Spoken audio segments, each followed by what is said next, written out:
you ever felt. Are you listening? Damn.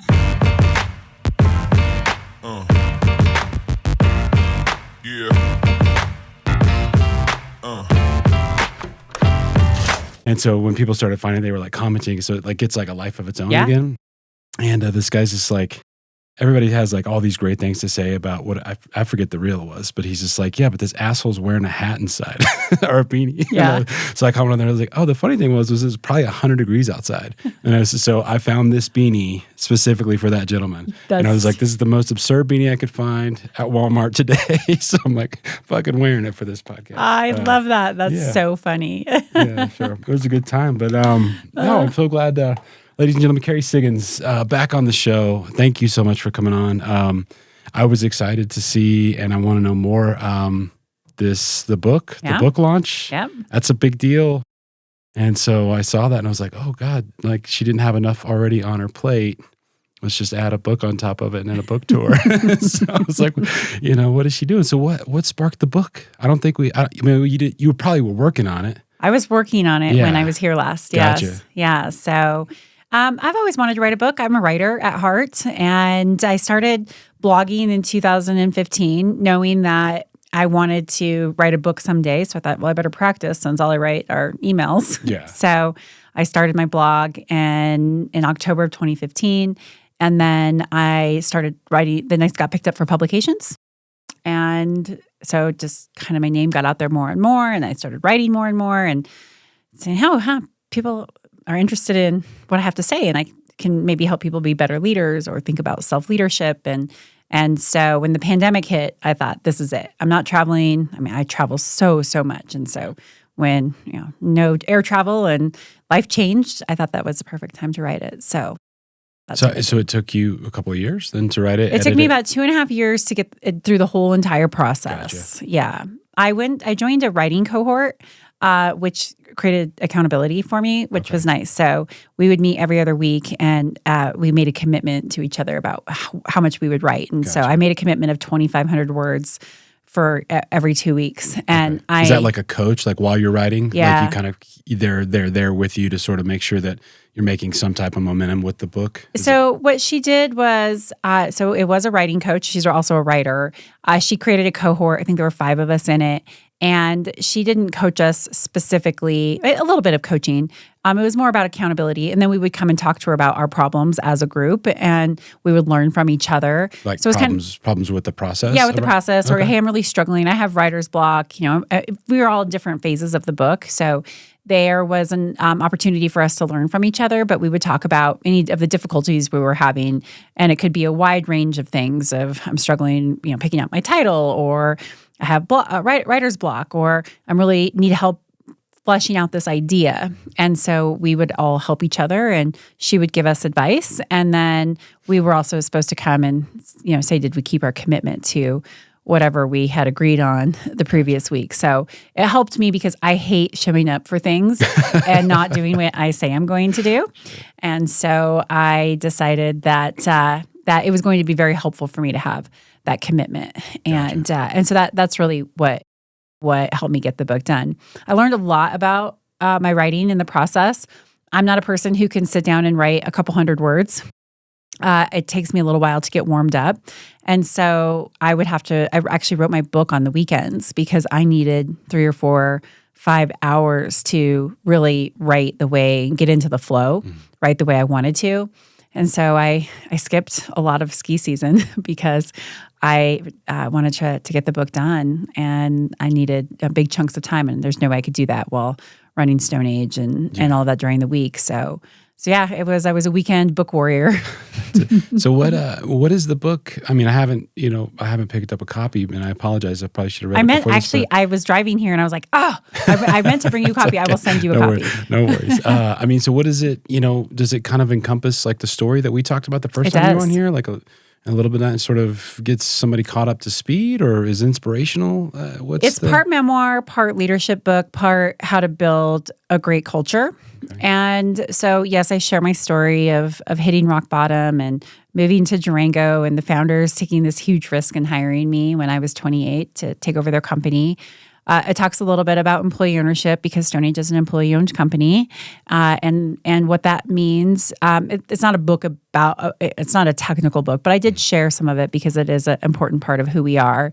And then I talk a lot about self-leadership. So there's a whole part on self-leadership. The second part is on self. The first part is like an introduction, like, who am I? What is Stoneage? Different kind of company. And then part 2 is self-leadership, how you lead yourself well through ownership mindset, through personal responsibility. And then the third part is about how do you lead others and help them embody a ownership mindset as well. So and I share a lot of stories. I'm a storyteller. And so I share stories about things I've learned and mistakes I made, trying to give real examples so people can walk away going, okay, I can implement this.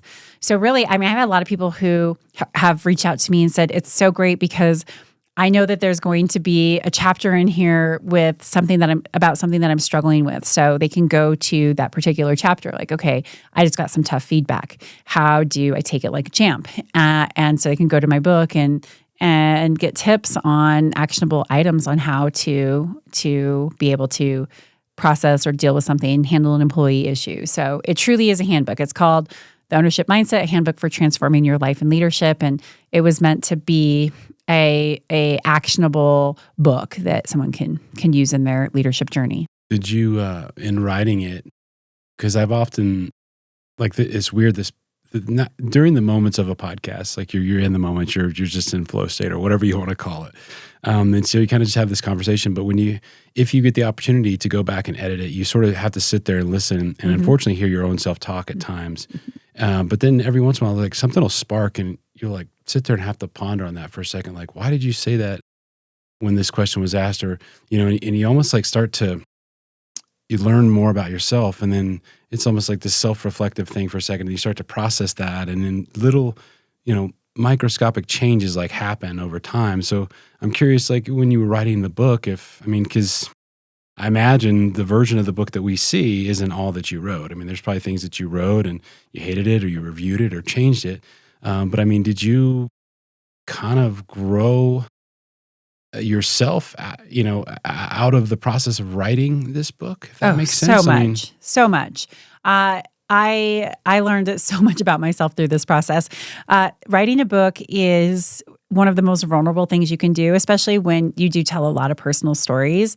And so it helped me really refine my voice. My whole value system is based around transparency, authenticity, keeping it real, not being afraid to share my flaws, learn what I've learned about myself through exploring my flaws. And when you write about it and you want to write about it in a way that compels people to take action or to look at themselves, you have to really trust yourself, examine yourself, and also give yourself a lot of feedback of like, ooh, this story might not really fit, or this story it might be too much for what you're trying to say here, or you need to actually go a little bit deeper and be more vulnerable here.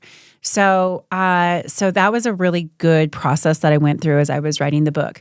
The toughest thing that I did while doing it was actually narrating it for my audiobook. Oh, you narrated it yourself? I did. And so I could imagine that'd be hard. A lot of what you said when you listen to yourself talk, and of course I have a podcast too and edit my podcasts and do the same thing, like, oh, that was dumb, or why did I say that, or wow, that was really good.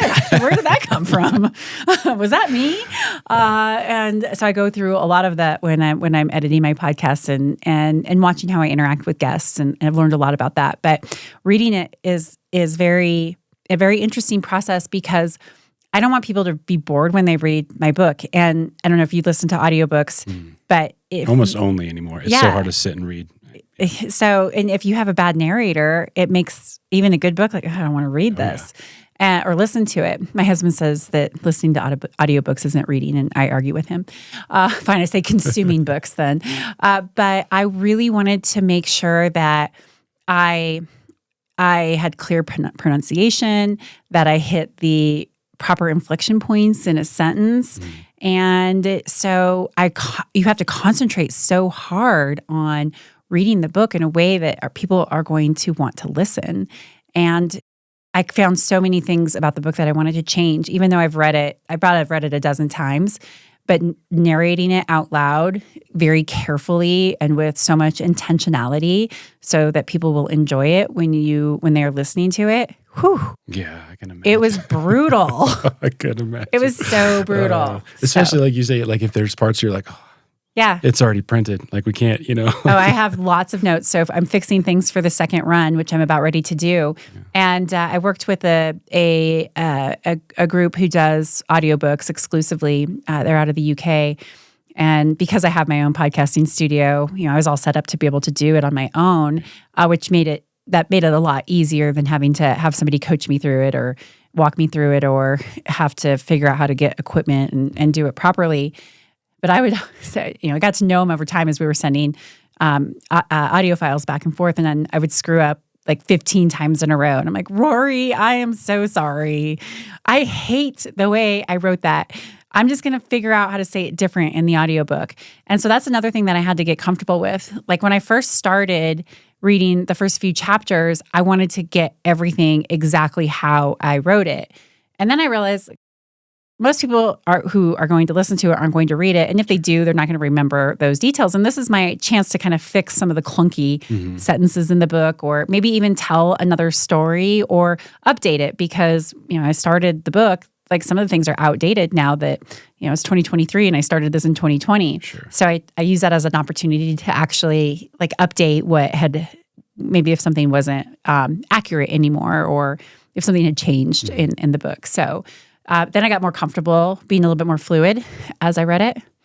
Anyway, it's a fascinating process so sorry for boring everybody out there who is like, I will never write a book or narrate my own book. But man, I learned a lot about myself as I had to read it with so much intentionality out loud. That like just going back to it, I think that would be the biggest part for me. Like I'm trying to put myself into your shoes. Like if I were to write a book and have to be, openly vulnerable, and then, there's a difference. When you write it, it cements itself in your brain and sometimes like even in your emotions way differently than if we're just talking about Great. it. And then when you go back and listen to it again, it's like I would just think for me, it would be a very difficult process. So I'm always so intrigued with somebody that does write a book, especially if it has like a little, if it's telling your story. You might have said it 1,000 times, but again, you're writing it's it. Now in you're writing. recording it and it's like, totally. I went the day that it launched, the day before it launched, I had a big launch event at Seasons in Durango, and it was on October 16th. And I started to get imposter syndrome and like freak out a little bit because, oh my God, I can't believe I did this. Yeah. And my whole story's out there. And of course, the Durango Herald puts it, they did this awesome article, and I was very, very grateful that they supported me in my book launch. But of course, they say like in the first sentence, like, Kerry Siggins, used to do as much cocaine as a 200-pound man. And I was like, oh my God, really? All the things in the book, like that's what you have to put in. And of course, they want people to read the article. And so when somebody sees cocaine, they're most likely going to read the article. But so I had that on the day of the launch with just this feeling of overwhelm of this is real. Like my book is out there forever. And what if it's terrible? What if nobody wants to read it? What if it completely flops? Do I even deserve to have a book out there? Like who am I to think that I could write a book and have anybody care? All of those thoughts went through my head on that day. And I've worked so much on imposter syndrome over the last 2 decades that it was really humbling to have it rear its ugly head so viscerally on the day of launch. That was an incredibly vulnerable week for me, that week of my book launch, because I had some amazing book launch events. I had some ones that were flops, and I toured the state. And so I learned a lot about how do you market a book and talk about your book and talk about yourself. And it was quite the process. I was exhausted when I got home. Are you still actively touring the book? Like, is that launch period kind of subsided at this point? Yeah, the launch period has subsided, and now it's just I'm doing a ton of podcasts. I'm doing a lot of speaking events around it. A couple of people have asked me to like come in and teach a little bit of a course around it, like a workshop around it, which I don't have a ton of time to do that. My number one priority and my top two priorities are being a great mom and running Stoneage. So I have to be really careful about how much I take on. I mean, my book could definitely take over my life. So I make sure that any event that I do is really in alignment with my values and in alignment with what the book has to offer. And that way it's a good use of my time. And that if I am going to not be at Stoneage leading my company, that it's for really good reason that's advancing this whole idea of the ownership mindset and employee ownership and culture building with people who are going to go implement it, who really care about making a difference. That's awesome. Have you, that imposter syndrome rearing its ugly head is so perfect. I mean, I put something up on Facebook the other day and it was really well received, which was great, or Instagram or something, but it was about that. It was, titled Battling Imposter Syndrome. And it was funny because this morning I had it was an important meeting. It's not overly important, like it won't make or break my career, or it won't really hurt my life if I don't get it. But it was one of those just like a dream thing. Like, man, if this could just happen, like it would be so great. And I'm sitting there having a great conversation, and out of nowhere, like I can feel like the anxiety starting like at my heels. And I kind of caught myself like outside of it because, my partner is talking to these folks, and I'm listening, and I had already kind of given my spiel that I had went over 1,000 times in my head. And it was like, what are you doing? Like, you have no business sitting at this table. Like, what are you doing? And it was like, I had to kind of like grab my cup of coffee and like just take a big sip and sort of like look out. I can see parents speak, and I'm like, okay. Refocus. Like you can do you this. have the right to be here. Like, just get over it. But it's really strange. I mean, you've been working on it for 2 decades, and we talked about that in the first episode. And I'll get into it in a little bit. But your episode for me, in the weirdest way, was when you first came on the show. We said some things, and I don't want to go into them in detail, but it led me down this monster spiral, both good and bad. Ultimately, at the very end of it, it turned out so amazing.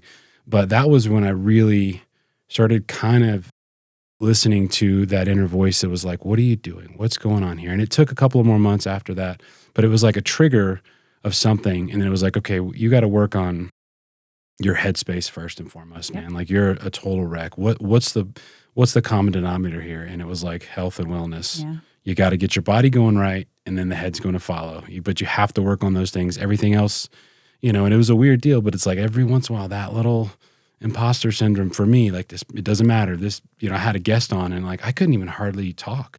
And I can talk to anybody. I don't care. Like, that doesn't bother me. But I couldn't even find the words. I was like, oh my God. And I happened to be sitting on this guy's back porch.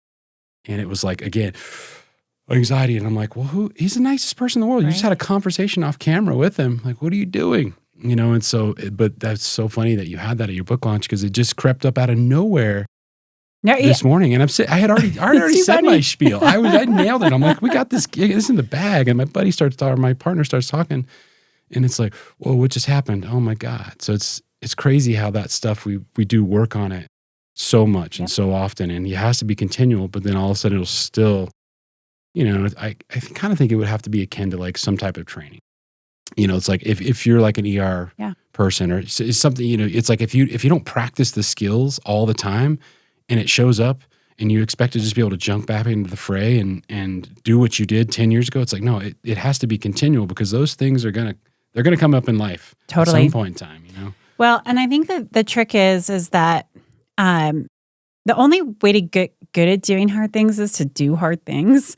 And so that's how you beat imposter syndrome is you take action. I mean, everybody has self-doubt. Like, I'm really glad that you said that you have imposter syndrome sometimes, because I think so many people think that it's a woman issue.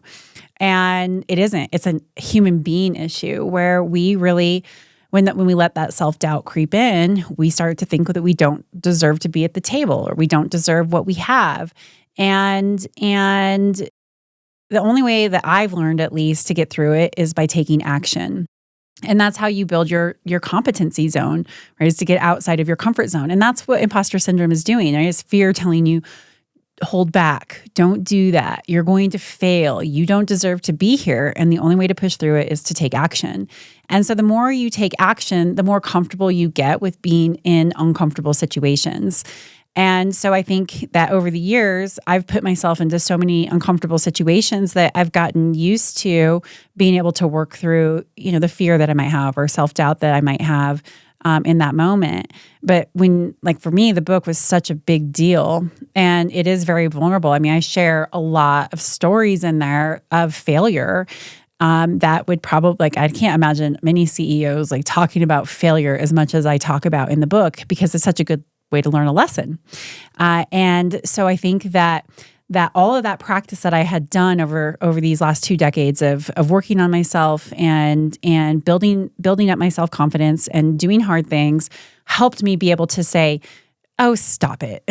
That's ridiculous, And even if nobody likes the book, what does it matter? You didn't write this for everybody else. You wrote this for you, where you wrote this because it was a goal that you had, because, even if it makes an impact on one person's life, then you achieved what you wanted to achieve. So what I've learned is that you take action, but in those moments when you can turn it into not being about yourself and about somebody else, it helps you so much. So that's what I said. Even if nobody reads it, if I get a bunch of shitty reviews on Amazon, if it changes one person's life, if it destigmatizes substance abuse for one person, if it makes one person say, oh, I can be a better leader, or I can take accountability in my life, and it changes their lives, then that is worth it all. And that's what got me through it. So then all of a sudden I wasn't focused on myself. Yeah. I was now focused on this bigger purpose for the book. Sure. And then, if I just take action, just go to Seasons and have the book launch event and go do this week, and you're going to learn something from it, and you're going to meet great people and hopefully make this impact. And that's how I got through it. So I think those are the ways that you work through it. But sometimes it is going to rear its head, and then you have to say, okay, action. And how do I not make this about myself? When we first talked, obviously you have a huge backstory, and unfortunately, or maybe fortunately, I don't know, the Herald, printed it's all good. It's in my book, so it's all good. But yeah. Yes. But so when I, a lot of things that I've listened to with you, and even in town, people have heard it, business leaders that have watched your speeches, and it's not something you shy away. But when you first came back here and you got all these opportunities, as we kind of talked in the past, it's like you had these kind of demons, right? Mm-hmm. Let's just, for lack of better terms. But you took ownership and not being afraid to say that you had those demons. Yeah. So for me, I've done a similar thing where some of my, what I perceive as past flaws or my demons or something that I'm hiding, or that I'm at my core, I'm not embarrassed about it, but it's it's sometimes it feels man, I wish I wasn't defined by that. Right. But when I grab the hold of it and I'm that portion of that part of my life is what made me the person that you see today. I took ownership in it. But then it's at a certain level, you kind of grab a hold of this thing and you bring it along with you. And then you get down the road and you're okay, but I am also more than that. And yes. I'm fine with having this baggage and being open and vulnerable about this baggage. But at some point in time, want the world not to always know me. For me, it's the bankruptcy guy. For you, it's, whatever. Substance abuse, yeah. But it's so now that you've written the book and you've kind of cemented those stories, in a tangible manner, you've talked about it on podcast and talked about it to me, and I've read it, written in amazing articles. But at a certain point, where does Kerry go from that? That has to stop. There's another version of it. Totally. Beyond carrying that baggage, right? And I know that it's helped define you, but it's interesting that you say that the imposter syndrome comes back, right? Because I'm just trying to say, for me, I have those things that I talk about. I'm open to talk about them with people, but in certain moments, I want to no longer talk about it. And when people start to talk about it, and I'm in that headspace of I want to move forward, but you keep taking me back to this baggage that I'm sometimes trying to just get rid of. it makes me go back to feeling like an imposter. Like, fuck, I'm only defined by that thing. Yeah. Like, you're not a cokehead. You're not, you know what I mean? Yep. You're okay with talking about it. Yep. We could talk for an hour about it. But it's like at some point, where does Kerry sever that again and go, I'm this next version of who I am and this next chapter of life? I love that you asked this question. It's a brilliant question. And how I have gotten past that is that I don't care if that's how somebody sees me, right? Other people's opinions of me are not my business. And let me tell you, that is a very, very, very hard statement to make, and it's not always easy to live. But people are always going to hold you back. I mean, I get asked all the time, do you feel like you were ever held back because you were women in a male-dominated industry, right? I mean, I'm confident that there are a lot of people who judge my past drug use. My dad still does. I mean, my dad literally said he's not going to read the book because he can't believe that I had substance abuse issues, right? It makes him feel shame. And I've really had to work through that. Like that's him. That's not me. Those people who want to say, hey, this is what I want to talk about. That's on them. That's not me. I am a completely different version of Kerry than what I was back then. And so, but I can't control what people are going to want to talk about or what they think about me. All I can do is show up and be the very best version of myself to try to bring joy and gratitude into the world, to try to build a company where people get to build better lives for themselves. They have purpose and meaning in their work, and then shine light on things that are really important to me: employee ownership and culture building and destigmatizing substance abuse. Like I love it when people come up and tell me I had similar problems, and your story has made me feel so much better about forgiving myself for it. And so when people try to bring me back into some of those things, and they do, I just remember that that's about them. And this whole new version of me, that's the life that I'm building for myself, for impact, for creating happiness in my life. And for those people who want to pull me back, like that's them. And I'm not going to let that happen.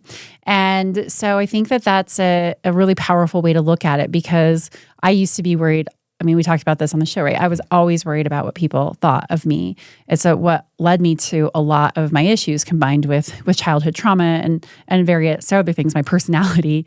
But I've really tried to just let all that go and just say, I'm living my life for me, and that's them. And if they want to see me as, some former cokehead, then they can see me as that.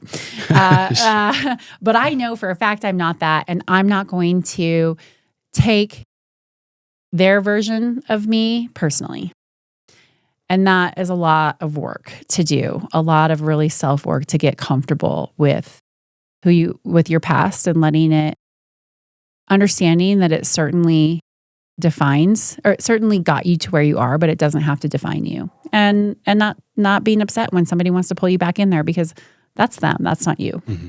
Yeah, it's just such a weird, and I'm still, battling the demons, so to speak. I'm doing much better, I think personally, but it's just, it's just such a weird deal. Like it was funny. I was talking to John Wells the other day, and we were having like a year-end review, and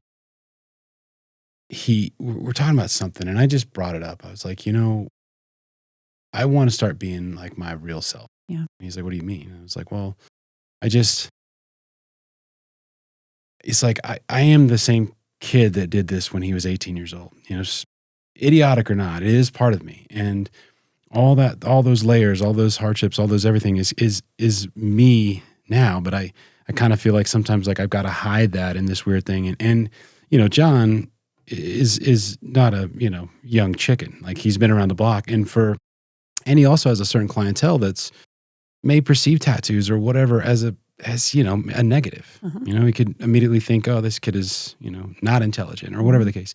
And he like stopped me. He's like, just look, here's the deal. He's like, you just have to do you. And don't worry about the tattoo thing if that's what you're getting at. He's like, it's getting more accepted for sure. But he's like, at the end of the day, he's like, you know, you're savvy enough with what you want to do. You're intelligent enough with contract law. You're a great agent. You're this, you're that. You will adapt to whatever the environment is. So he's like, fuck it. Mm-hmm. Like if that person doesn't want to work with you or judge you, then you don't want to work with them. And sometimes it's weird. It's like, I don't overly need to ever hear anything back from somebody. I kind of, you know, it's not my MO. I don't need a compliment. I don't need a pat on the back. I can kind of just do my own thing. But sometimes when you hear it from somebody who you revere in a certain position, right, or is very well respected, and they say something to you, it just like flips a light switch. Like, yeah, man, like stop. Like you've created this baggage. You were fine at 18 when you got the tattoos because that lifestyle at that time frame, whether it was, you know, drugs and partying and having a great time, it worked perfect. Yeah. You were the life of the party. But when you had children and all of a sudden you have to be a father, now you're ashamed of what you do, or you're trying to be this different version and you're lying to yourself internally in this weird way of like, you know, you're trying to prove to the world that you're not that. But the reality of it is you are that and you are this. And those things combined is what makes you. And you have to stop feeling ashamed of any of that. Yeah. It doesn't matter. Like, it doesn't matter if you were an absolute shithead. You're not that now, but being that has molded you into where you are. And so it was so great to kind of hear him just say, stop, man, stop. Totally. Like, just move forward and do your thing. Yeah. Like, if you want to be at every meeting and show your tattoos, then Do it. own it. Totally. Then own it. Totally. And so I'm like, I just read an article. It was a end of life psychologist, and she said the number one regret that she hears most often when people die or on their deathbed is that I live my life too much for other people.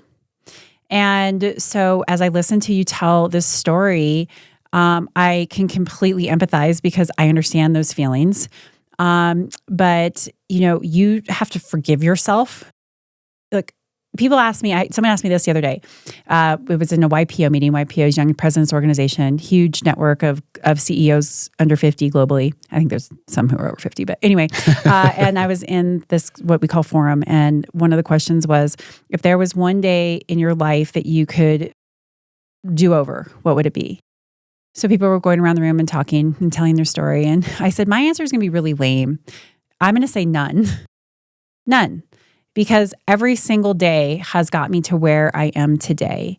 And even though I have regrets and that I wish I wouldn't have done certain things, wishing that I would have done it differently would have changed the entire trajectory of my life. And I am living my very best life now.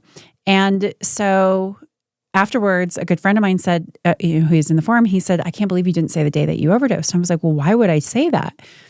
That was the best. That was the day that changed my life. It was a huge inflection point in my life, even though it was so shitty. I mean, it was horrible, and all the things leading up to it, horrible. But I've had to really work on forgiving myself and loving myself, not in spite of it, but because of it. Like, you are put on this earth to make mistakes and learn from them. And even if they're really bad mistakes that bring you shame, you have to learn how to forgive yourself so that you can have a quality of life that doesn't make you go, what if people don't like my tattoos? What if people are continuing to judge me because I had this big bankruptcy and I hurt people? Like, that is what being a human being is.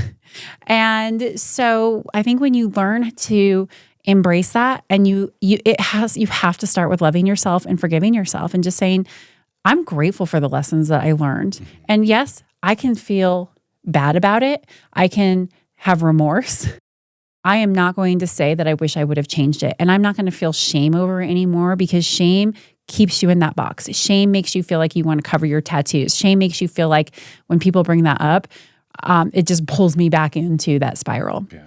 And so that is my, that's the work that I've done to be able to get here. And anybody who wants to say bad things about me, and people do, and people do about you. They do about everybody. Nobody wants to let people evolve and change, right? You made these mistakes before and you're that person forever. Well, nobody is, because we all make mistakes and we all evolve.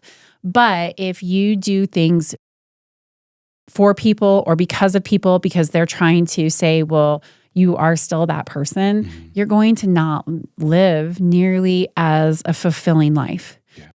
Do not live your life for other people. Live your life for yourself. And people, that may sound selfish, but it's not. It's when you give your biggest gift to the world, when you are happy, when you are fulfilled, when you're filled with joy.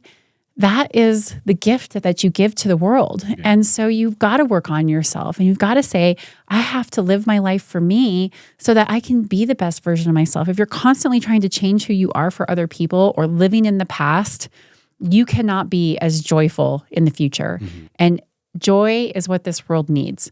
Authenticity is what this world needs. Kindness, self-love, love for others is what this world needs. And you can't do that if you do not forgive yourself. If you do not do that work and say, it does not matter what people think of me. What matters is what I think of me. Yeah. What matters is that I love me. What matters is that I forgive myself for those horrible mistakes that I made in my life and use them to propel me forward, because there's gifts in every single one of them. One thing that I've seen or felt lately is that, especially like with working out again and losing 35 pounds and kind of like just trying to become a better physical and mental version of myself, is that I can genuinely be happy for somebody else that before I was like, there was a slight part of me that was jaded at the world or something, or it like made it to where it wasn't envy, but it was like, I wasn't happy for them. I was like, it was like almost like I wasn't happy, so I couldn't be happy for somebody else's, like especially somebody else's successes, right? Mm-hmm. And then even if you're not making as much money as them or whatever, I just wasn't like, I wasn't there for them, like in their corner. I wasn't like truly happy. I could fake through it and be like, oh, that's awesome. Yeah. But as soon as I turned the corner, I was like, fuck that guy, you weren't And feeling it was really, like, huh? yeah, it was just like, I don't know, but like once I kind of like started to really work on getting into my mind and being like, what's wrong? And, like the sauna, the cold plunge, that stuff like really helps me work through these problems and really just sort of self-reflect and like, what is wrong with your ticker? What's going on up here? Why are you feeling like this? You shouldn't feel like that. And there was those moments where like somebody, really close friend had like a win, and it was like, fuck yeah. Yeah. Like I wrote them, because we don't talk all the time, but like sent him a message, and I was like, I am so proud of you. Like, holy shit. Like, I didn't have any like knowledge that you were even doing this, but like, this is badass, man. Like, congratulations. Seriously. Like, congrats to you and your wife. And it felt like genuine joy of like, I can be happy for somebody else. Like, fuck, man. Like, stop with the, like, you have your deal. You can work on that. But I, like 6 months ago, I couldn't let myself get there. Yeah. I mean, I couldn't, like, I would see some reels. Like, if you had a reel that you put up, and I'm not saying I saw your reel, but I would see, if I saw something and it was like especially like a fellow podcast, like that's part of the community, right? And it does inevitably, it like spins and twirls, and like you go into this show, and it's like this weird little unspoken ring. But it's like, if I'd see somebody else like have a really good guest and something went crazy, I'd be like, why is my show not? Yeah. And it's good to self-reflect and say, well, what am I doing wrong? Yeah. That's different. I would be unhappy at myself and then in hand be like angry at that person. I'm like, what? Yeah. So like, but now it's like I can actually have genuine joy and happiness for someone else, which I think is a big problem with a lot of people, like in my family, in my immediate circle, that I've had to kind of like reassess. Yep. Like, hey man, like, I'm trying to put good into the world. I'm trying to be happy. I don't need your negative shit. Like, I'm going to go over here until you can figure out your thing. And I'm not trying to like leave people to the wayside, but it's like, it's one of those things I was just, it's almost like, negativity begets negativity. Totally. Right? It's like that energy, that vibe, that like it just, and I was stuck in it forever. Yeah. You never make anything positive with negativity. No, Never, ever. no. It's really interesting you say that. I talk a lot about in the book about self-awareness and doing the work. And I've had people say I feel really selfish. Like if I'm working on myself, if I'm putting myself first, if I practice self-care, especially women.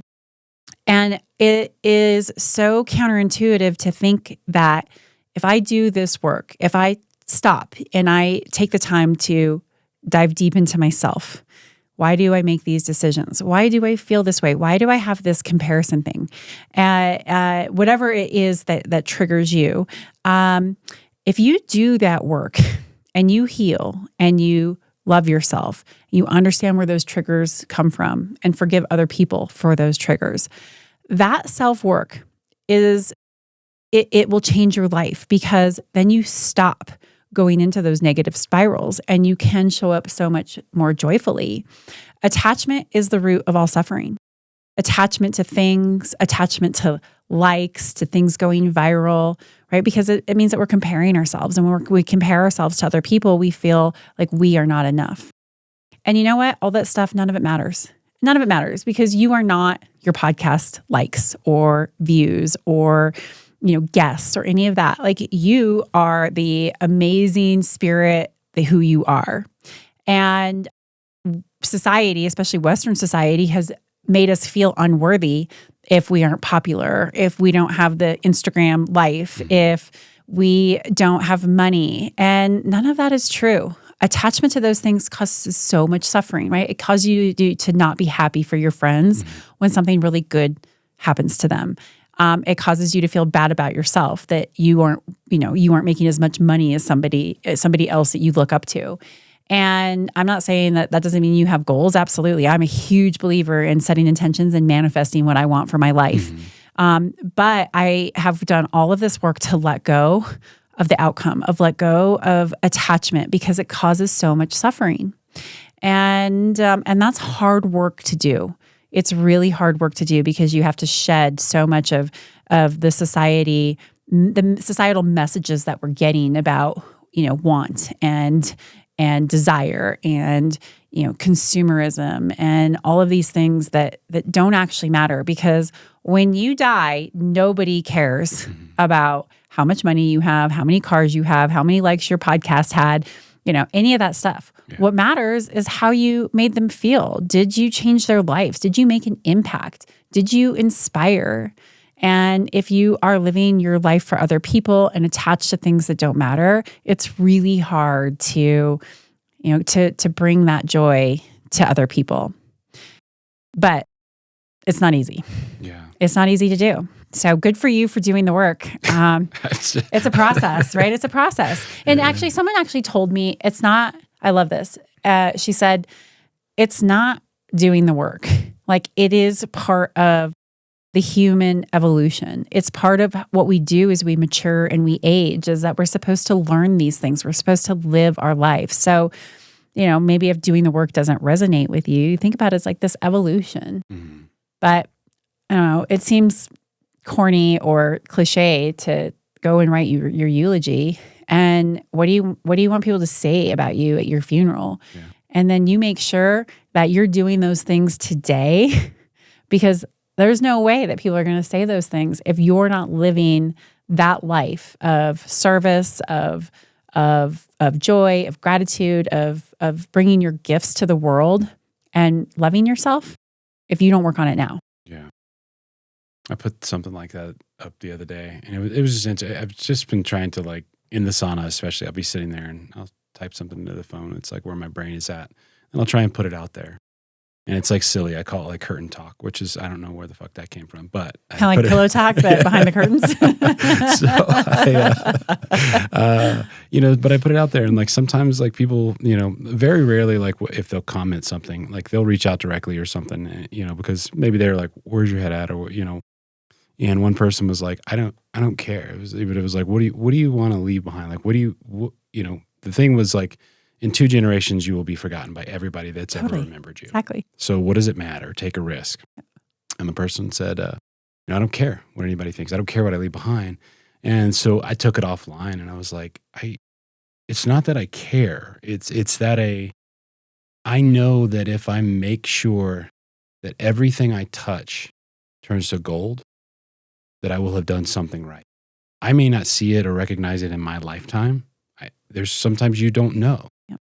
But it's as simple sometimes as giving somebody a hug when they most need it, or when they look at you and they don't look like they need it. Yeah. So you give it to them anyways. Yeah. And I mean, it's silly, but I did that to a lady the other day at the office at Wells Group. And I was like, you want a hug? And I gave her a hug.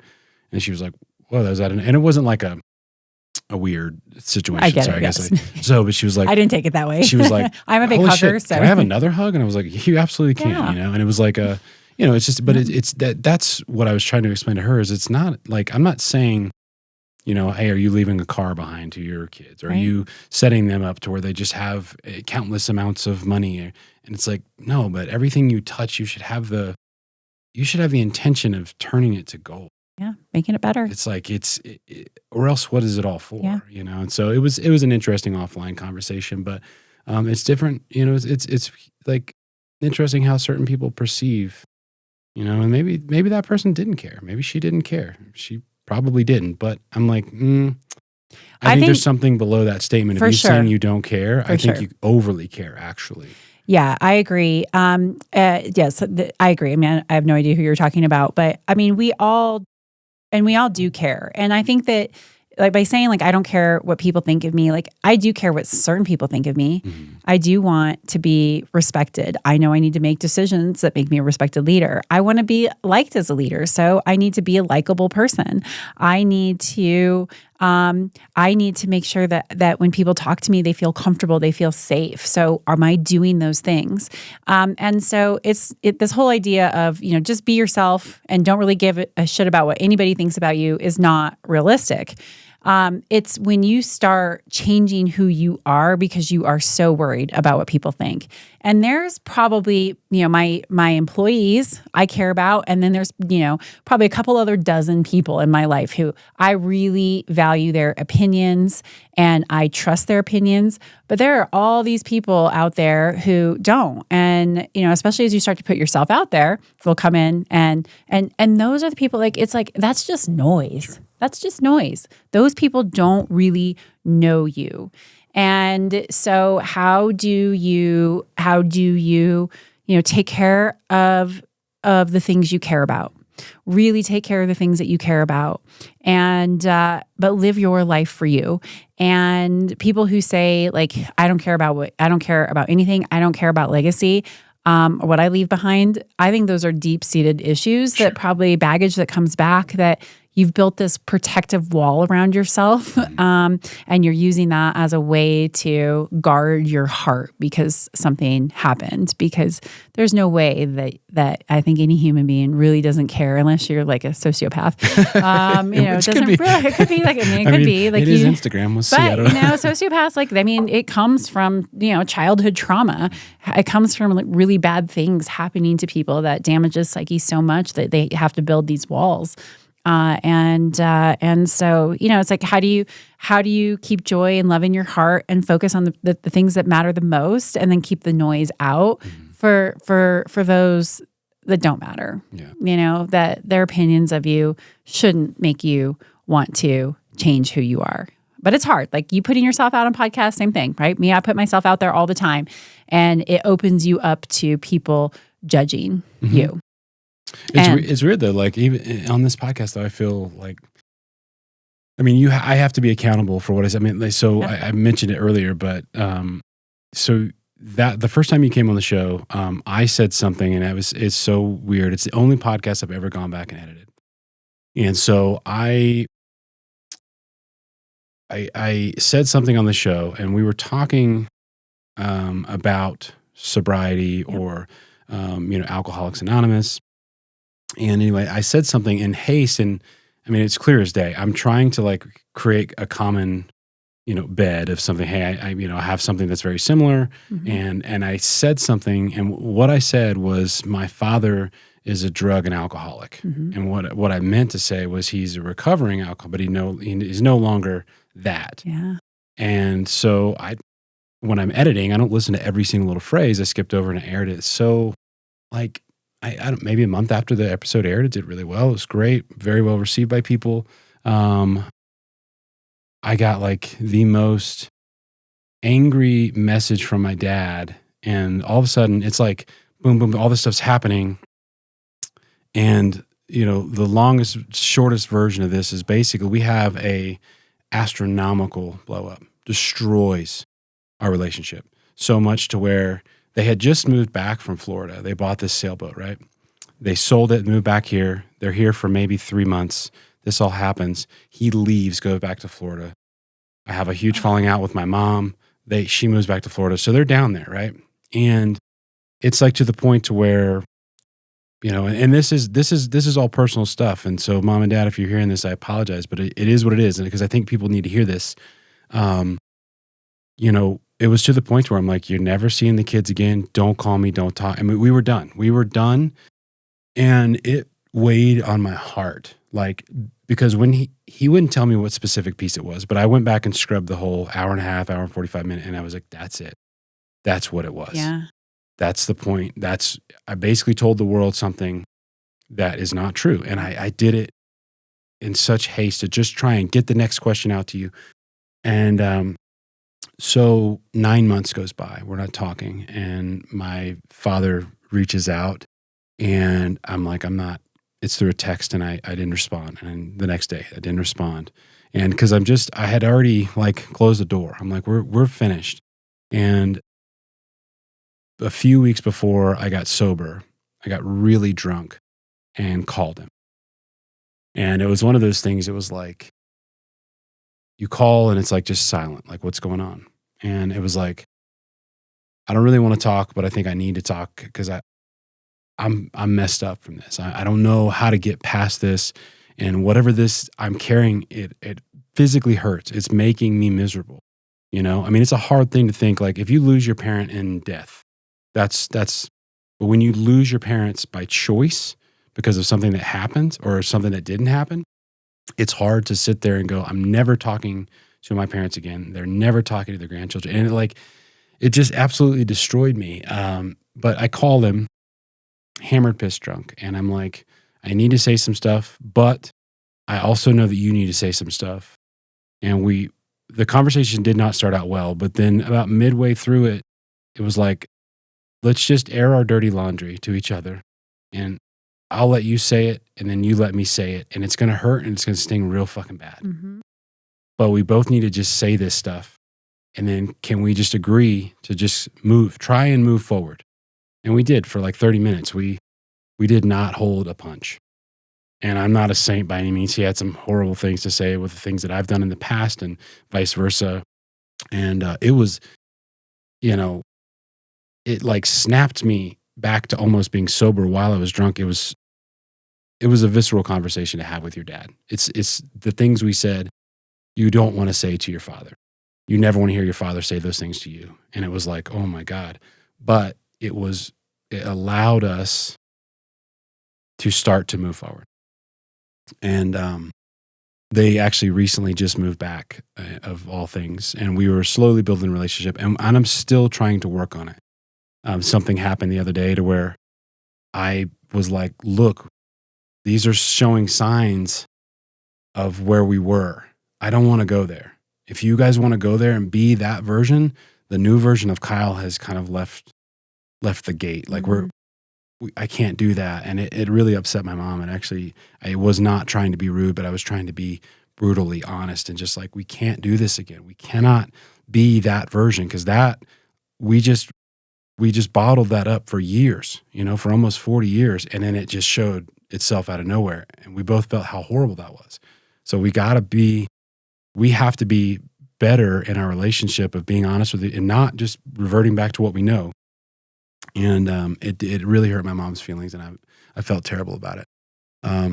But we are working actively on that. But that moment in that show, it made me think everything you say can have an impact, positive or negative, on somebody that listens to this. Words matter. So when you have conversations, you owe it to yourself, the guests, and the listeners to be poignant. And if you say something that's wrong, unfortunately, in the world of podcasting, you have to take onus in it.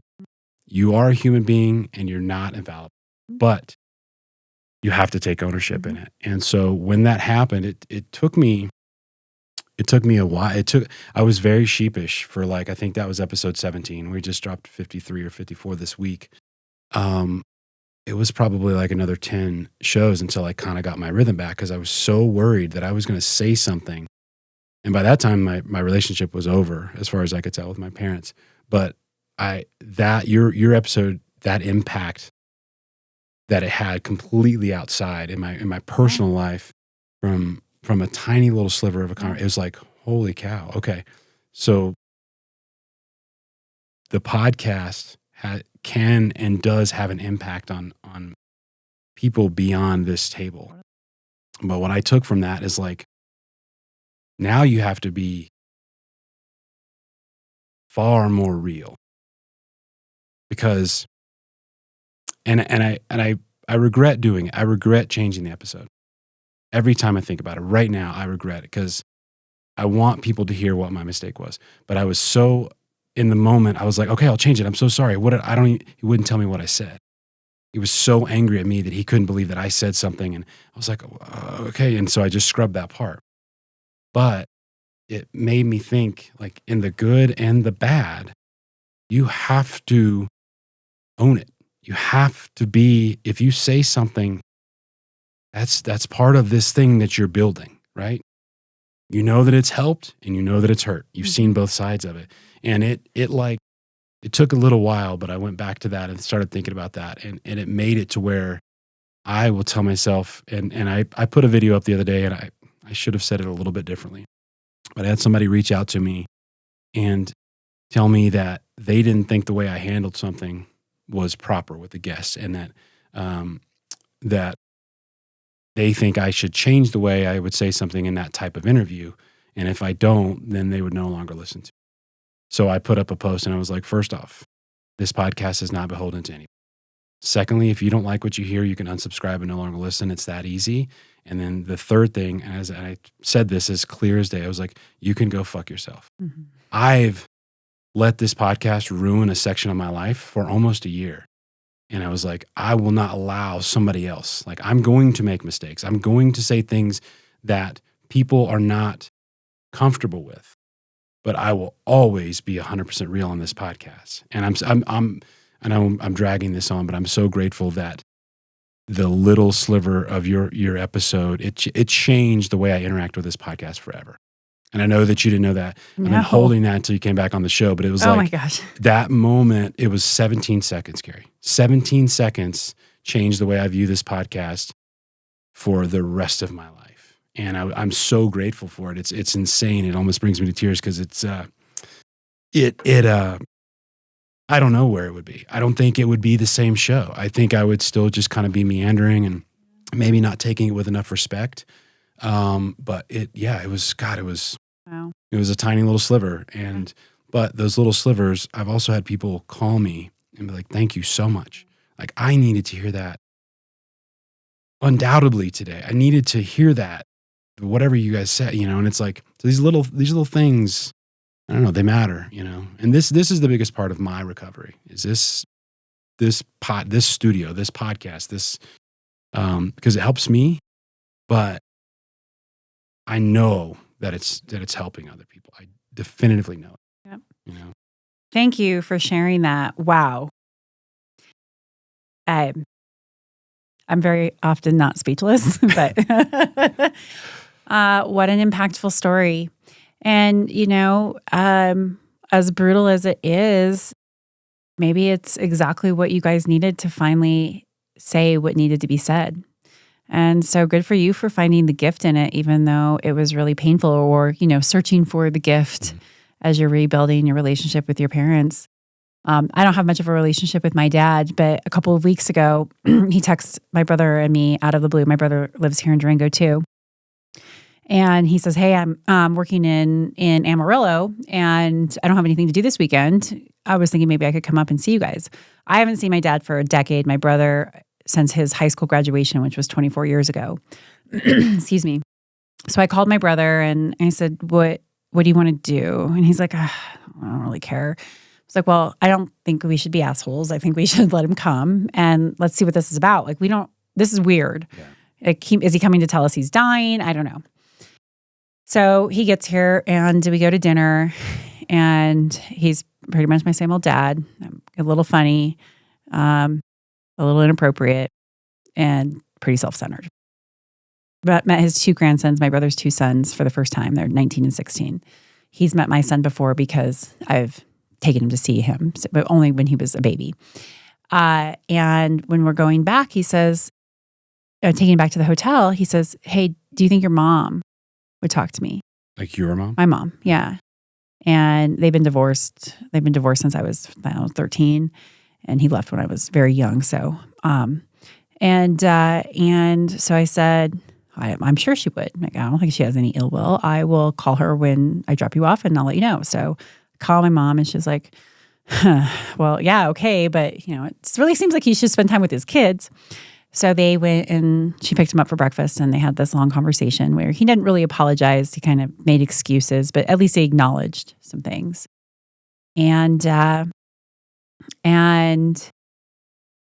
go get him, and we go out to lunch, and I give him for a tour of Stoneage, and I come back to my house, and he's making small talk, and we have very different values systems, very different beliefs, and it's always caused a friction for him. I accept him for who he is, but he wants me to be different. And so we have this long conversation and small talk, and I'm finally like, okay, I got to figure out why he's here. And my mom was like, it's not his health. She's like, I'm not 100% sure, but it's not his health. And I think maybe he wants to ask you to be his executor of his estate, but I'm not sure. So I pushed the conversation. So how was it with mom? What do you want to talk about? And we go into, he starts talking a little bit about the past, and he said, I was thinking about asking you to be my executor, but I just don't think of that's right. I wasn't around that much, and I don't want to put that on you. And I found the courage to finally say some of the things that I needed to say, but in a really kind way, because I truly do forgive my dad for not being around very much, and when he was, for being a total jerk. But I was able to finally say some of those things, because I said, Dad, I will do that for you, because when you die, I'm going to anyway. Mm-hmm. And it would be so much easier on me if I know what you want, if I have a plan to execute, and not trying to figure it all out with, my stepmom, assuming she's still alive, after you die. And so it was this, I said, but I have some boundaries.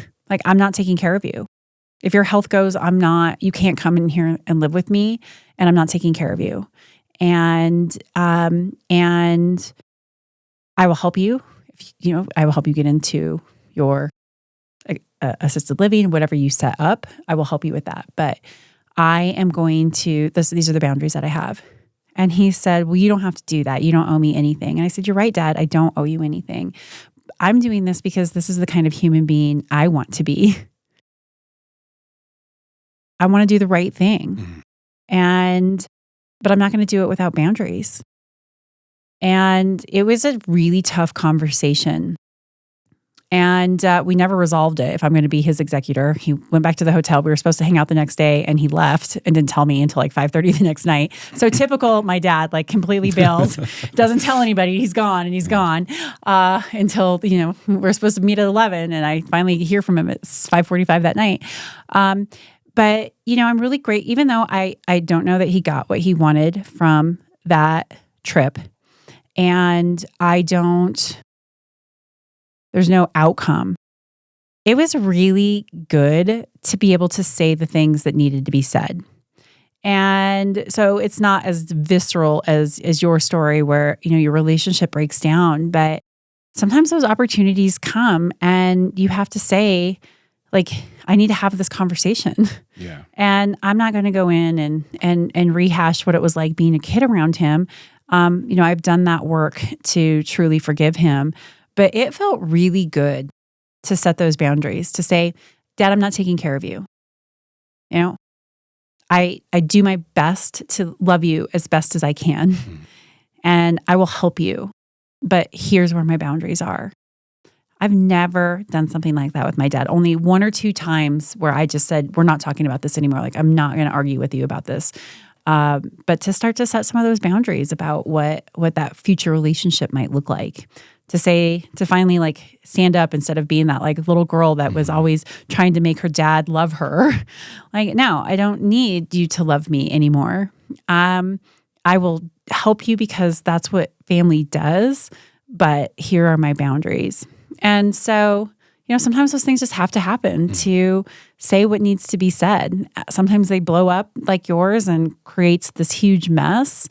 But I think the way that you're handling it of like, hey, I'm going to own my part of it. Sure. But I also need to set boundaries on what is I'm okay with. And I'm doing it because I love myself. I love my family and I love you.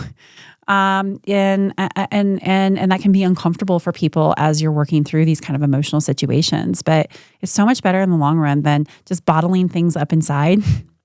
Not saying what needs to be said, letting yourself go back down that path with your parents that isn't healthy. Sure. I could do that. I could totally see myself wanting my dad to love me and me saying, oh, sure, Dad, of course, I will do this for you. Oh, sure, if you need me to live with you, even though you literally have not acknowledged anything in my life. Literally, he didn't even acknowledge that I wrote a book.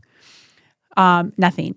I won EY's Entrepreneur of the Year this year. I saw that. Congratulations, by the way. Thank you. That's pretty damn amazing. And he sends me this random text when I'm there getting the award. So I send him a picture and he just says, oh, that's cool. No congratulations, nothing. The night that we went out to dinner when he was here in Durango, he says, man, I tell you, Schatz, my family calls me Schatzi, sweetheart in German. Man, Schatz, I have to tell you, like, you look really good. I showed the guys at my job site the picture that you sent when you were in your gown, and everybody was like, whoo, boy, she sure is hot. And I'm like, oh my God, Dad, like, really? Yeah. I mean, you're almost 80 years old and I am your daughter and you're showing like, and that's what you want to like acknowledge is that, I look pretty good for 45.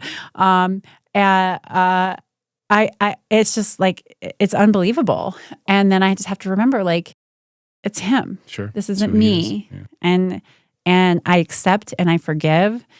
But here are my boundaries. And so it was really powerful. Like, I don't know if he got what he came for out of the trip. I'm pretty sure he didn't since he left without telling us. But for me, it was, it made me realize that all the work that I've done to forgive my dad, I truly have. Because you don't know until you see the person, right? You don't know until you see that again, like, is it just fake? Like I've just like fooled myself into thinking like I've done the work and I truly have gotten to a place of acceptance and forgiveness. Yeah. I know that I have. But it also felt really good to set a boundary to say, like, I don't owe you. You're right. Yeah. I don't owe you anything. You've never been there for me in my life, but I'm going to do it because it's the right thing to do. Like my soul just, and the whole thing, I was like, oh, I'm so glad I had that, even though it was really hard. Sure. And I feel like I made him mad. Did it feel good to I feel like sometimes like we harbor those, we just hold on to those feelings, or maybe it's even hatred or whatever. And that has a weight to it that just like you can't explain. But right. Did it feel at that moment like it was just, you let the weight finally, like the last little remnants of the weight, or just, it's just gone? Yeah. Baggage does what baggage does. Mm-hmm. It holds you down. It keeps you back. It holds you down. Work, you got to work. So I do this a lot in a lot of the keynote speaking that I do for women in leadership groups. Work on your stuff. Like your baggage, it will only make you miserable. And a lot of people hang on to it because they don't know how to be anything but their baggage, their trauma, right? If I let that go, if I let my anger go, if I let my resentment go, who am I? Who am I without that? But it so diminishes the quality of your life. And, my dad is a pretty miserable human being. He has a very toxic combination of self-hatred and self-righteousness. And a lot of it is because he hasn't done the work. And I look at him with all of that baggage and how miserable he is and how he can't have a relationship with his two amazing children and his beautiful grandchildren. He came here and could see that we like have this amazing life and that we're together and that we love each other. There's so much love. And his baggage does not allow him to be able to embrace that, to be able to accept that kind of love in his life, to be able to have relationships with his children, because he carries so much shame and guilt around the way that he's lived his life. That is what happens when you don't deal with your baggage. He brought up a story for me when he got out of the military. He was in Vietnam. He did 2 terms in Vietnam as a Marine. And he told me about coming out, and he just was angry, and it caused him to do all these hurtful things to people. I was like, man, Dad, that was like 50 years ago. Yeah, you got to work on your shit. I mean, and we all do really stupid things in our 20s. And if we literally live our life, 50 years of our life with so much shame and regret and self-hatred, like no wonder you can't have relationships with people. And so it's just a really good reminder to me of the importance of doing the work and really letting that baggage go. Because I can tell you that when I'm 80 years old, like I want to be able to look back in my life and say, man, I learned so much and I'm so filled with joy. And I love myself even when I make mistakes, because that's what's going to bring light into the world. Not being perfect, none of those things, right? None of us are. So baggage, you got to let it go. You got to do the work to let it go, because it diminishes your quality of life dramatically, and it just keeps building and building. It's like every time you don't work on it and something happens and you're like, oh, there's that other thing. You just put another weight in that suitcase, and pretty soon, you aren't it's so much harder to live the life that you want to live. Oh, there's a lot in there. I know. Well, thanks for swapping dad stories. Yeah. Oh man. Yeah. I don't know. What's your dad's name? My dad's name is John. John. Yeah. Yeah. And I don't know. We've always had a very tumultuous relationship, but it was, like you said, it was, I just carried it, and I'm not past it. I mean, I can't sit here and lie to you. It's like I'm still harboring some of those. And he asked me the other day, like, why can't you get past it? And I was like, I don't know. I'm working on it. Yeah. I'm working on that shit. I was like, I don't know, but I'm not ready to just let the guard down just yet. Because it's like, I don't know if I trust it. I don't know if this is real, right? It feels like this is a damn simulation at times where I'm not saying I'm crazy, but I'm saying like all of a sudden what we went through for the last 9 months to have them move back, it just, I mean, the story's crazy. It's insane, but it is real. But I just don't know if I'm ready to like open it up and be like, okay, I'm not there yet, but I'm trying to work on it. It's always a process. It's always a process. Yeah. I mean, it's taken me 2 decades to be able to get to this point. And I think a lot of people will argue with this statement, and I even argue with myself around it. But the way that I try to approach people is, especially people who don't understand why they make decisions that they make, especially decisions that have, that impact me. If you truly believe that people are doing the very best that they can with what they have, it helps. And like, I know that my dad is carrying baggage from his family, the way he was raised, right? They say like family trauma goes back 7 generations because, it just keeps carrying forward with how people interact in the world based on that, on their trauma. And so like, I know that my dad had a tough childhood and didn't have this, he didn't learn the skills of how to manage his emotions and show up the way that I would have liked him to. And so the work where I've gotten to now is, man, if I can just say this person is doing the best that they can with what they have right now, it really does help me forgive hurtful things that happen or, whatever it is that's going on. And that's a tough philosophy to have because you look around and people do stupid things all the time. And you're like, why are you doing that? But you don't know those 7 generations of trauma that have been carried forward into that moment. You don't know what has happened in the last 9 months to tear that person's heart apart. And because we don't know people's stories, and we humans think that we're really good at assuming what's going on in other people when in fact we're terrible at it. If you can remind yourself, like, I don't actually know what that person's going through, and I'm just going to assume good intentions, that they're doing the very best that they can with what they have, it helps me come from a place of like, more of acceptance. And so you can move through it a little bit easier. So I don't know. It's hard work though, because sometimes here my dad is 78 years old and I'm like, okay, he's doing the best he can with what he has. When I'm like, really? Like, you're 78 and you're going to die soon. Like, really? Like, come on. But I just go back to that. Like, he's doing the best he can with what he has. And it helps me because that's it. Like, I can't control anybody else but me. You can't control anybody else but you. And the only thing that you can control about you is how you react to something, right? We spend so much time trying to orchestrate outcomes, right? We care about, okay, I want to make this much money. I want to do this. I want this kind of car, blah, blah, blah, whatever it is. And we're trying to orchestrate any of that. And in reality, we have very little control of those things. And so if you focus all that energy of being present in the moment and saying, the one thing I can control is how I react to a certain situation, that's the most powerful thing. But we give our power away when we let people make us mad, when we compare ourselves, when we do X, Y, Z. No, I can focus on what I can control, and that is how I am showing up in this very moment. And that is ownership thinking. That's the ownership mindset. That is, I am responsible for my life right now and how I choose to respond to this moment that's unfolding in front of me. But it's hard. It's hard. It's hard work to do.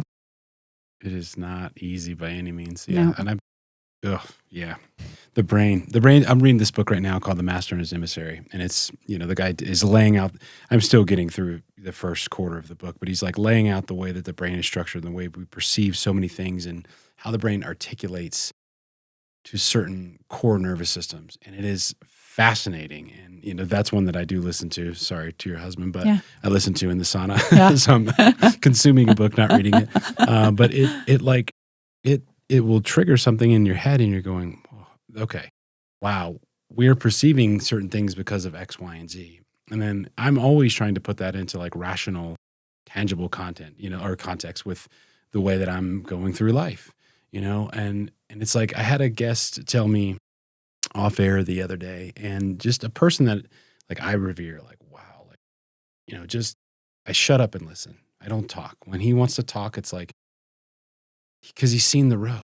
Like he's been beaten and battered by this road. And it's like, so when he said something, he's like, look, how dare us if we can't look back at ourselves 10 years ago and truly think about what we believed in, How dare us if we can't say how far have we come from that person that we were 10 years ago and the memories that we've made, but also the beliefs that have been changed or altered by the world that we're in now.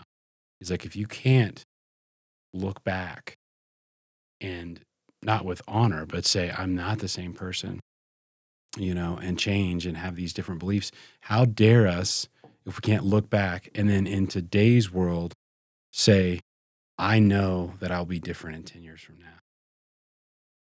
And you'll be looking back at this moment. Yeah. So he's like, those things that upset you and make you mad because you believe in them, or it's baggage because it's holding you here now. It's like, how dare you? Because you're always going to be changing that belief, that system, that way you perceive something. So he's like, stop letting it come into you and hurt your feelings. And he said hurt, but he's like, just know that you're creating that sense of why it's hurting. Yes. Nobody else is. Yep. It's your own things that you've built as your kind of little, like you said, like this bubble. And he's like, that could be something that you 1000% believe in. It could be God. It could be whatever. You're getting angry because you have built that belief. Yep. But look at yourself 10 years ago. Yeah. That belief has guaranteed change because life has presented itself to make you or forced you to change. And I was like, that is fucking brilliant, man. I was like, I love it. I totally agree. It's just like, I love those people that I hope everyone listening or watching has that person in their life where they don't want to talk. They want to listen.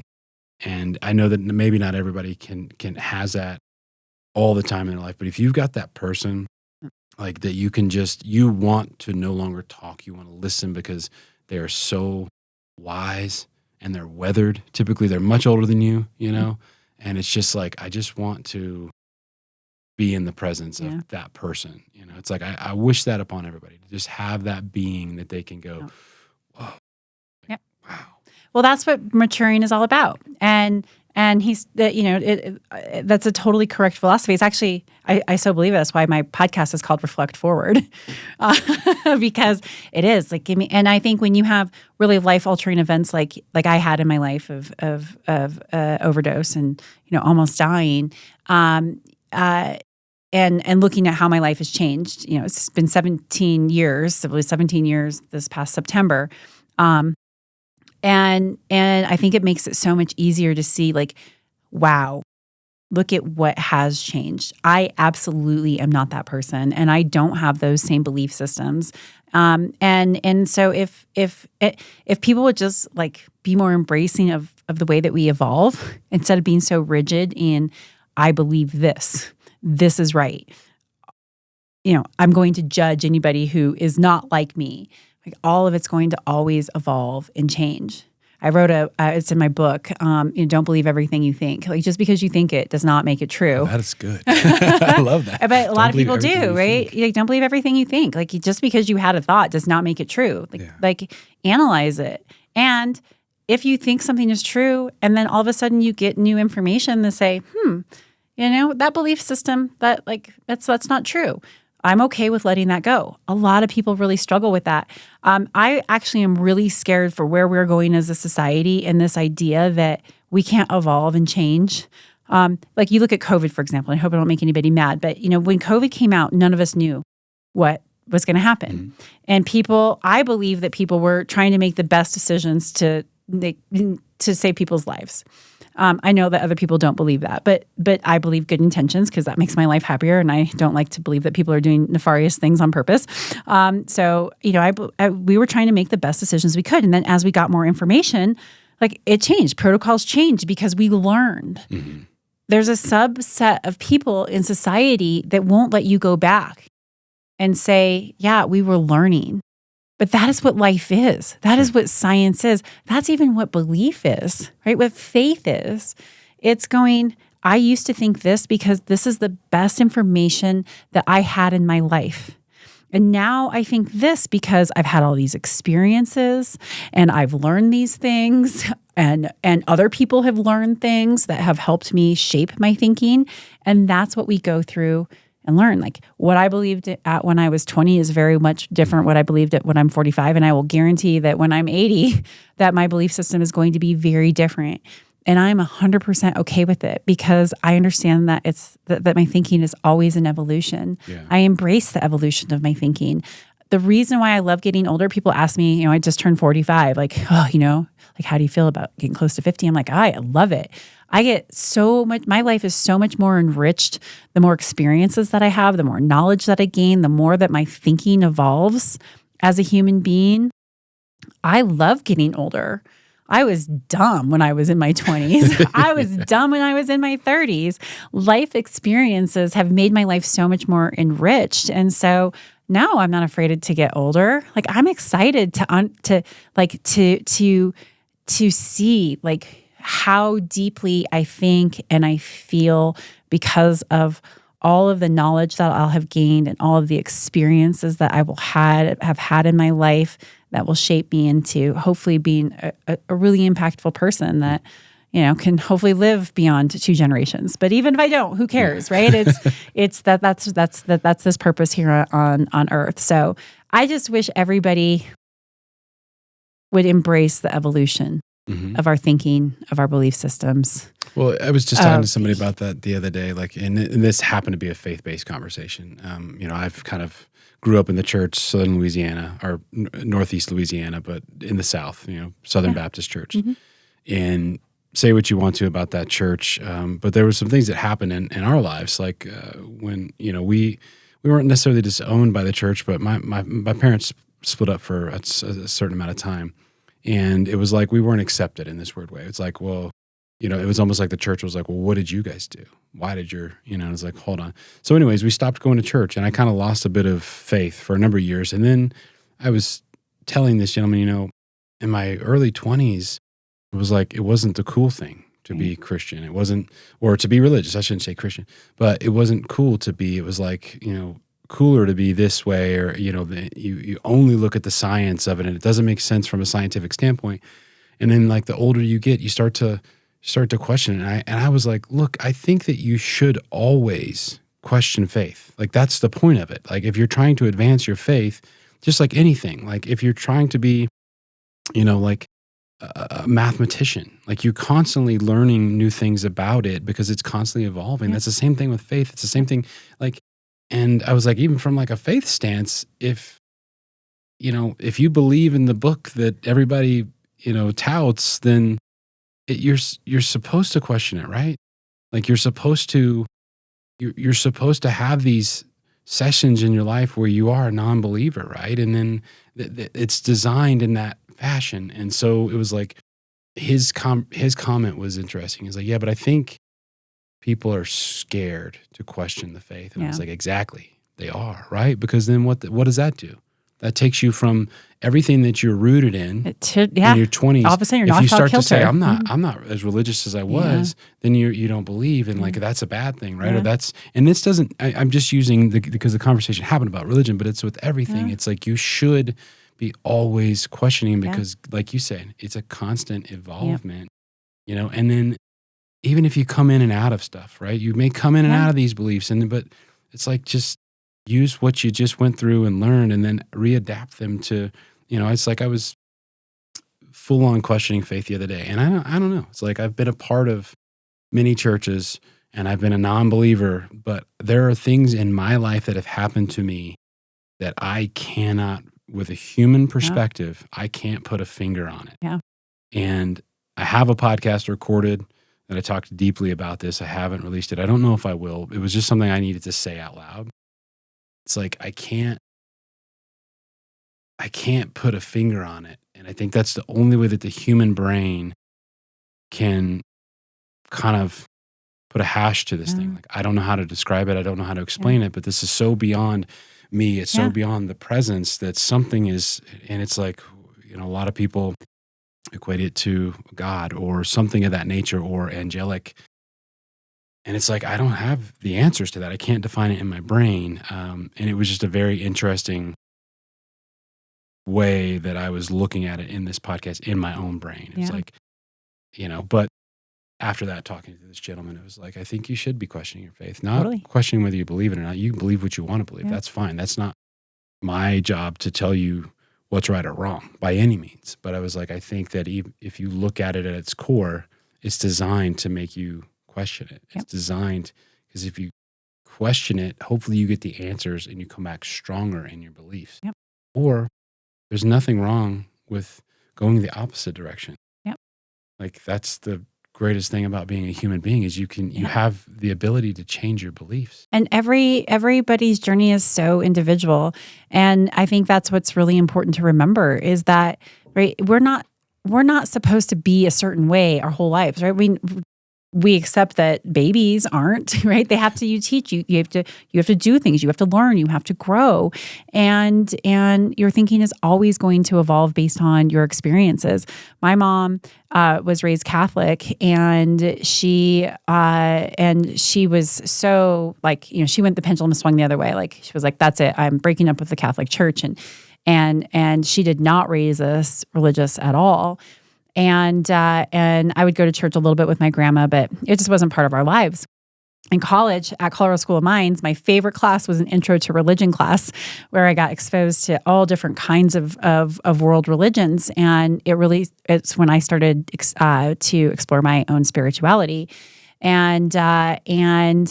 and this whole new world was opened up to me. And I've never been religious, but I have been very spiritual. And it has gone in and out of my life where like sometimes it's like, okay, I'm really busy and this is just not something that I have time for in my life. Right now, I am in a deep spiritual practice, and my thinking is absolutely involved, and it is bringing so much more joy and meaning to my life because I am truly connected. I feel connected. But I don't for me, spirituality is a way to enhance this experience on earth right now, this life. I am comfortable not knowing what the answer is. Like, I think I know in my experience, but I can't say for sure. And I think a lot of people use faith, use religion because they're really uncomfortable not knowing what happens. What is the purpose of all of this, right? If we just die. And so for me and my journey, I'm totally comfortable with saying, this is what I believe. I might be wrong. I don't expect anybody else to believe the way that I believe. But because it's what I believe, this is how I'm going to choose to live my life, to choose to express and explore my spirituality. And it is so enriching. And I talked to my mom a lot about it. And like, she kind of was like, I don't really know if like what you think is right. Because she's just like shut herself off because of her experience in organized religion. And so anyway, it's just we have these interesting conversations about the way that we were raised and how, it causes us to, to either conform or to not conform because of those experiences. And, but I'm so grateful that I have a spiritual practice and that I have spirituality in my life. When I was 18, I would have never even imagined that because it was just not part of the way that I was raised. And it's really brought a lot of benefit to my life. You ever pray? I do all the time. So do you, well, I'm not going to ask you that. That's a rude question. Sorry, Kerry. There is no rude questions as far as I was just, I guess let me just, so I find myself praying sometimes, but in the same sense of I question whether God exists or not. I think I live in a similar boat. I do believe that there's spirituality. And I do believe that there's something that I can't explain. And I can also see the good with some of the organized religions. And I think that building that community and that like fellowship can be really good. But it's like when I'm praying, I'm almost talking outside of my being. And it's just kind of, I don't know if I'm praying to what I shouldn't say God, but like my neighbor's God may not be the same God that I'm talking to. I'm just praying to something. Yeah. And so I was going to ask you, do you pray to God? But I wanted to just give context of like my view of that. I'm not saying Yeah, I understand. I feel like this ecosystem, we are amazingly put together beings. I mean, when you really look at how how we operate as humans, there's something that's very magical about it, and I do believe in evolution, but there is something magical that created what we are. And I'm not religious, so I don't believe in I don't practice, I don't pray, I don't practice a certain religion. I send my son to Catholic school, and I'm really glad that he's getting a Catholic education and learning so much about religion and all of the historical context that's there. So sometimes I pray to God, sometimes I pray to the universe, sometimes I pray to the creator source. To me, it's about connecting with this, this higher energy that isn't just God, that is everything. It's the universe, it's nature. We are truly all connected. We're all just energetic beings of light. Everything has energy, everything is light. And so that's, people think I'm crazy. No, I don't talk about this very often, but that's what I really try to feel. So when I am praying, when I am, communicating with the energy that's all around us, like that's what I feel. Like I try to just feel myself in space.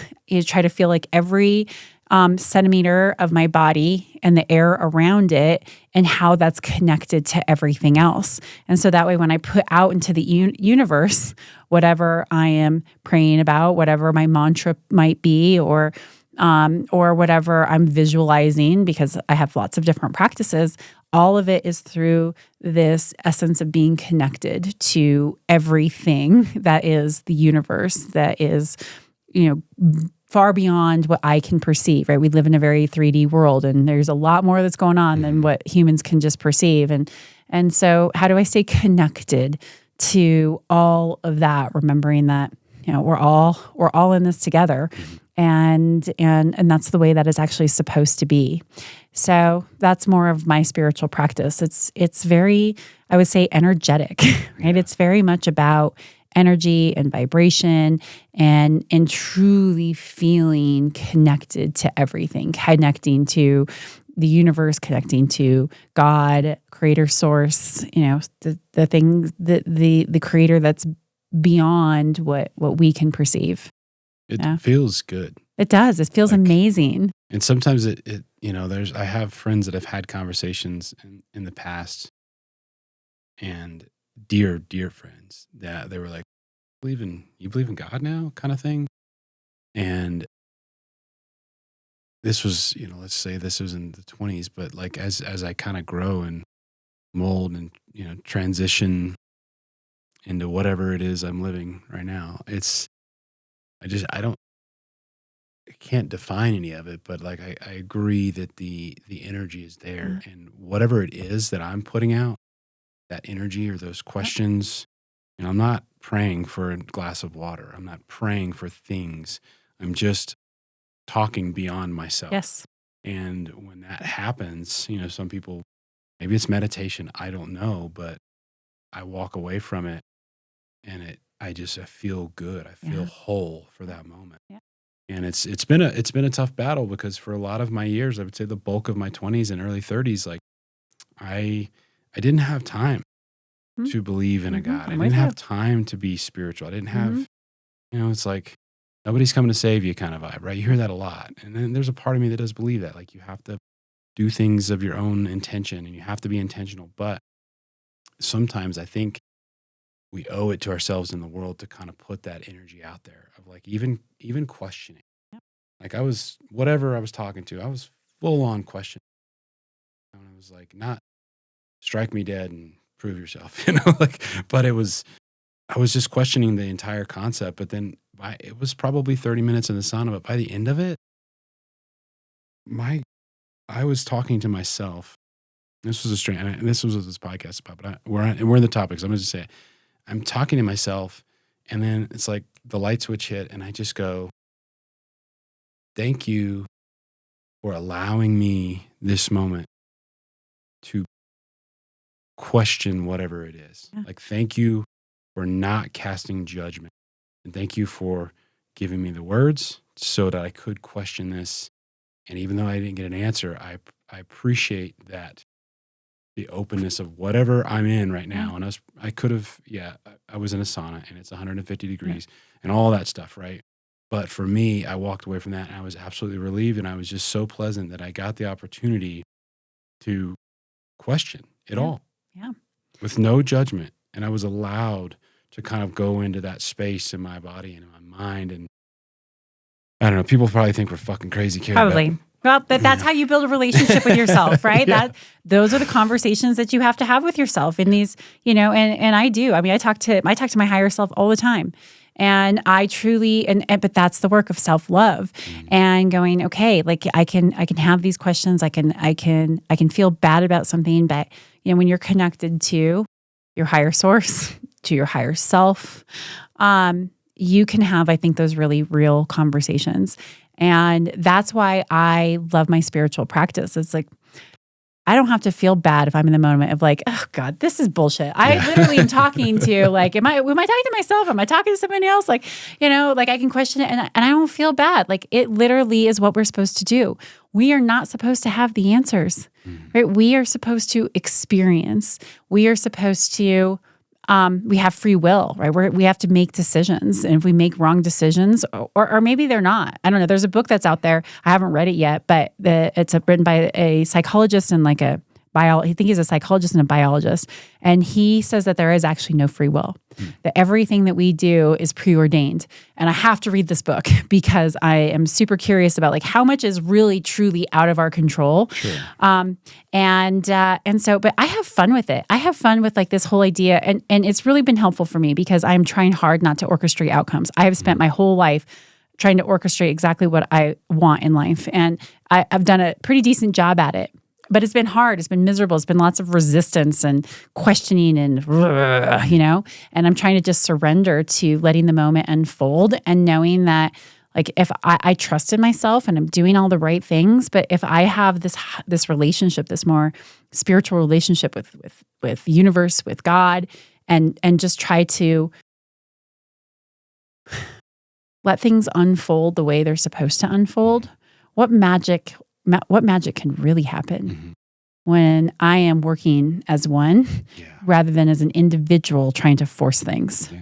And I have no idea what it's going to bring, but that's what I'm working on right now. Resistance, attachment, right? It's what brings suffering. Sure. I don't want to suffer. I want to live as happy of a life as possible. There's so much suffering out there. And I will tell you, 2024 is going to be a shit show. There's going to be so much opportunity for us to just continue down this path of agitation and anger and judgment, right? Because it's all around us right now. I am choosing not to engage in that. And the only way to not engage in that, especially being a CEO, running a business, who, heck yeah, I want to grow. Like I have big plans, is to remember that the way that I show up, the way that I am connected with everything and everyone out there, the way that I can accept, love, and model that, I'm going to have less suffering. I'm not going to buy into the narrative that's out there that you have to be on this side or this side. Yeah. I'm not going to buy into it. I'm just going to try to love everybody, even if I don't understand why some people are doing the things that they're doing, and be the very best version of myself that I can be, and just stay in this like energetic place and do my very best to make an impact in the world and leave it a better place. That's awesome. Yeah. So I'll let you know how it goes next time I'm on the show. Yeah, for sure. It can all be bullshit, right? It's just like, who knows? But that's where I'm at right now. And that's what's so fun about the evolution of your thinking, right? Yeah. I can guarantee in 5 years from now, it'll be different because of what I've learned through this process. Like living on Earth right now is really interesting. It's a really interesting time to be alive. Very, very interesting. Oh my God. So where can people get the book? Is it primarily online? You can get it on Amazon, Barnes & Noble. You can, if you're in Durango or the Durango area, Maria's has copies of it. So you can head over to Maria's and get it. Gotcha. And it's the ownership mindset? The ownership mindset, a handbook for transforming your life and leadership. So I'd love for anybody to get it and let me know what you think. Yeah. When's the audiobook going to release? It's out. Oh, it's out? It's out on Audible right now. Oh, and cool. I'm working on getting it on working on getting it on Spotify. And there's like this really cool independent audio, a book that does, or a company that does audiobooks, but you tie it to an independent bookstore. Okay. And so I'm working on getting on that so that I can, that all the proceeds would go to Maria's instead, or at least some of the proceeds would go to Maria's. Oh, that's cool. Instead of Amazon. So would they have to host it then? They would put it like on their search? This book, I can't remember, I'm spacing the name of it right now, dang it. But they host it. But then you get to put your independent bookstore, and they get a proceed of the profits to the book. So it's that's super a cool. way to it's a way for independent bookstores to be able to benefit from this move to digital. Nice. Digital So a little books. bit like local first. Exactly. That's way cool. Yeah. I didn't realize that. I've done the Spotify Premium forever for music and just mainly downloading podcasts in case I'm offline. And then I was like, And so I'm searching the other day. So I have to go in because I ordered it from Maria's to get the paperback, which I love because I write notes and books that really trigger me. But so I started pre-listening to that book I was reading, The Master and His Emissary. And I started looking through their catalog, and I was like, I'm done with Audible. Yeah. Like my premium subscription gets me like, wow, Totally. So I didn't know. That was pretty amazing. Yeah.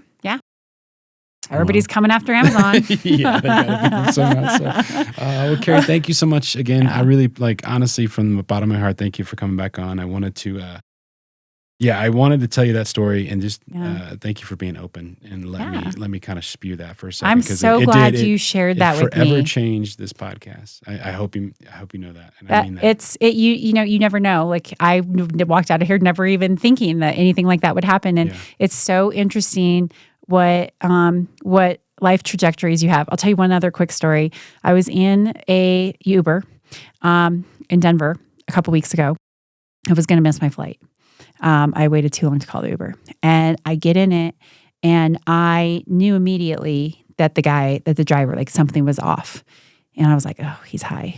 Then as we were driving along, I was calling my mom. We're being silly because I was going to be late, and she was with my son, and he kind of had this like little tick, and so I was like, oh, maybe he has like Tourette's or something like that, which I'm super sensitive to people's vibes or people's energy, so you can have a different vibe, right? And so. Anyway, we're driving and he decides to get on the toll roads. He's like, I'm going to make sure you don't miss your flight. And then pretty soon, somehow drugs come up. And it always does. It's always amazing how I don't do it. I don't bring it up, but then somebody starts talking to me about substance abuse. And so he tells me this pretty crazy story. And I realize that he is actually high.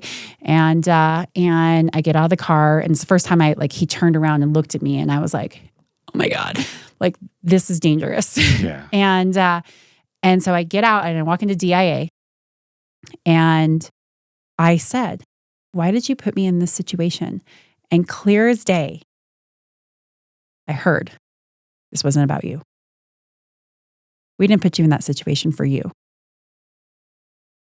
And I have no idea of what, some random Uber driver, some young kid whose life is a mess.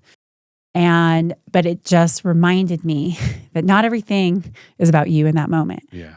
Perhaps some of the stories that I shared with him, and I was like, man, I'm giving you a lot of support. Here are some of the things that I learned as I was recovering. I wish you the best of luck. Maybe, just maybe, that conversation set his life in a different direction. Mm-hmm. And I was so grateful for that reminder of, that situation was not about you. Yeah. And that's a spiritual practice. Who knows? It could be bullshit, right? But that's what I heard in that moment. And it gave me peace, even though I was in a pretty, uncomfortable, probably potentially dangerous situation that I can handle, because I've been around the block a few times. I can handle pretty much anything, and I handled him well. But just a great reminder that you never know what conversations you're going to have that could change people's lives. So thank you for sharing that story, and I really hope that your family, you and your parents, just can work your way through it and develop this great relationship. We'll be fine. We'll it's always a process. It's a journey. Process. That's all I can say. We're working on it. That's all you can do. That's all you can do. So, thank you, Kerry. We'll see you. Thank you. Have you ever felt? Are you listening? Damn.